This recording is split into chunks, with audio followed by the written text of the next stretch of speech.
आप थोड़ा पहले इलाज अपना कराइए थोड़ा सा। 3 तलाक पर जो रंजीत रंजन बोल चुके हैं ना, सूर्य निशा ओबीसी का दादा नहीं बोलेगा, अब कोई मुसलमान नहीं बोलेगा। एनआरसी में जितनी सभा पप्पू यादव देश में किया है उतनी सभा हिंदुस्तान दुनिया में कोई करने की हिम्मत नहीं कर सकता। ओबीसी 7 सीट अपने इलाके में लड़ता है और आज तक दुनिया में सब पर ईडी गया, सीबीआई गया, ओबीसी पर कहने जाता है। अब आरजेडी क्यों नहीं बोलती है? और अरविंद केजरीवाल उनसे ना पूछेंगे, उसका प्रवक्ता हम ही है। इन लोगों को लगता है कि मुसलमान जहीन कहा। हम राजनीतिक नहीं ना, हमारा तो सीमांचल घर है और माँ और मौसी की तरह है। हिंदू माँ है तो मियाँ मेरे लिए मौसी है। इन लोगों का पूरा डिक्शनरी और पढ़ाई है गाली गलौज, नफरत। बचौल का दादा नाना बाप छरदादा और किसी का छरदादा, पप्पू का छरदादा, किसी दलित या अल्पसंख्यक किसी का राइट छीनने की औकात है? सीमांचल की राजनीति को लेकर के बिहार में एक बड़ा खेल हो रहा है। विपक्ष या पक्ष या जो असदुद्दीन ओवैसी है आज सीमांचल के दौरे पर हैं, कल तक ये दौरा रहेगा। लेकिन सवाल ये है कि क्या जो मुसलमानों की राजनीति है क्या उससे बिहार की राजनीति चलेगी या नहीं चलेगी, क्योंकि जो इतिहास है उसमें साफ देखा गया है कि सीमांचल का जो राजनीति रहा है वो कांग्रेस आरजेडी जेडीयू के बीच घूमता रहा है, उसमें बीजेपी कहीं शामिल नहीं होती है। लेकिन इस बार जो है नीतीश कुमार ने भी अगर शुरुआत की है तो वहीं से किया है, और उसके अलावा बीजेपी भी इस बार जो है वो पसमानदा मुसलमान को लेकर के खेल रही है। आज असदुद्दीन ओवैसी पहुंचे हैं, इस पर हम लोग पप्पू यादव से सवाल किए। क्या कुछ पप्पू यादव असदुद्दीन ओवैसी को लेकर के कह रहे हैं, आप खुद सुनिए।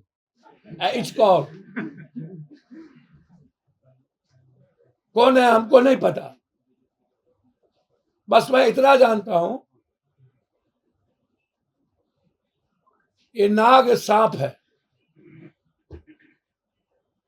इन लोगों का पूरा डिक्शनरी और पढ़ाई है गाली गलौज, नफरत। बचौल का दादा नाना बाप छरदादा और किसी का छरदादा, पप्पू का छरदादा, किसी दलित या अल्पसंख्यक किसी का राइट छीनने की औकात है? बचौल को वर्ल्ड की हिस्ट्री का ज्ञान भी है। पूरा यूएनओ, पूरा दुनिया, भारत अकेले है क्या? किसी को गाली दे दो। अब जितना बड़े मियाँ तो बड़े मियाँ, छोटे मियाँ सुभान अल्लाह। कुछ आता भी है इन लोगों को गाली गलौज के अलावे। बेटा कर रहा था रोड पर खड़े पेशाब, गया बाप को कहने तो बाप 3 माले पर से पेशाब कर रहा है। बचकौल बाप बेटे का सबका है, क्या हाल है? छोड़िए सब चर्चा। सीमांचल की बात जब करते हैं आप तो पहले भाजपा, उसके बाद महागठबंधन, फिर भाजपा, फिर अमित शाह। क्या आप भी उधर जाएंगे? आप कह रहे हैं मेरा घर है, हम वहीं रहते हैं, आप भी जाएंगे? मतलब पैदा वहीं लिए, रुकिए, पैदा वहीं लिए, बाप वहीं, माए वहीं, दादा वहीं, नानी वहीं, चाची वहीं, काकी वहीं, रिश्तेदार वहीं, बिहार वहीं। आप हमको पूछ रहे आप भी बिहार जाएंगे? सीमांचल हम वहीं रहते हैं 5 दिन। जन अधिकार पार्टी का मैं तो वहीं हूँ ही, हमारा एमपी, हम वहीं से, एमएलए वहीं से, मेरी बीवी वहीं से, माँ वहीं से लड़ी, मेरे सारे रिश्तेदार एमएलए वहीं से रहे।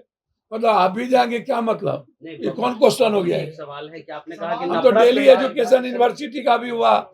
सर पप्पू जी, वो जमीन ही मेरी है तो हम जाएंगे कहाँ? नहीं, आपने कहा कि वहाँ नफरत नहीं फैलाने देंगे। हाँ। तो बीजेपी मुसलमानों का कोई यहाँ सवाल उठाता नहीं है। 3 तलाक पर असदुद्दीन ओवैसी ही बोलते हैं, कांग्रेस चुप हो जाती है, आरजेडी चुप हो जाती है, तो आखिर मुसलमान ओबीसी को वोट क्यों ना दें? आप थोड़ा पहले इलाज अपना कराइए थोड़ा सा। 3 तलाक पर जो रंजीत रंजन बोल चुके हैं ना, सूर्य निशा ओबीसी का दादा नहीं बोलेगा, अब कोई मुसलमान नहीं बोलेगा, समझे? और एनआरसी में जितनी सभा पप्पू यादव देश में किया है उतनी सभा हिंदुस्तान दुनिया में कोई करने की हिम्मत नहीं कर सकता। ओबीसी 7 सीट अपने इलाके में लड़ता है और आज तक दुनिया में सब पर ईडी गया, सीबीआई गया, ओबीसी पर कहने जाता है, कहने जाता है ओबीसी पर। सबको ईडी तंग करता है, जो सबसे ज्यादा गाली देता है मोदी को, उसको उस पर ईडी क्यों नहीं जाता है? 3 तलाक पे बोले, पूरा सदन हम लोग 3 तलाक पर बोले, पूरा सदन। अब आरजेडी क्यों नहीं बोलती है? और अब अरविंद केजरीवाल तो उनसे ना पूछेंगे, उसका प्रवक्ता हम ही है। इन लोगों को लगता है कि मुसलमान चाहिए कहा।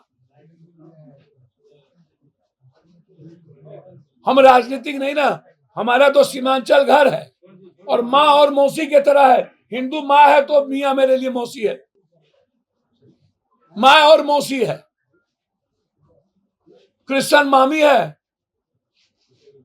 तो कोई मामा है, सब हम लोग एक हैं, हैं? तो ED, CBI, income tax, NIA तथा केंद्रीय एजेंसी जो बीजेपी की सहयोगी संगठन लगती है, हम चाहते हैं सर्वोच्च न्यायालय इसकी न्यायिक समीक्षा करे, टोटल किसी भी कीमत पर सर्वोच्च न्यायालय इसकी न्यायिक समीक्षा करे, क्योंकि संविधान जब खतरे में होगी और संविधान के द्वारा कोई काम देश में नहीं होगा तो फिर लोकतंत्र की उम्मीद लगभग खत्म हो जाती है। और आज संविधान से कोई भी काम हिंदुस्तान में नहीं होता। पूरे देश के विपक्षों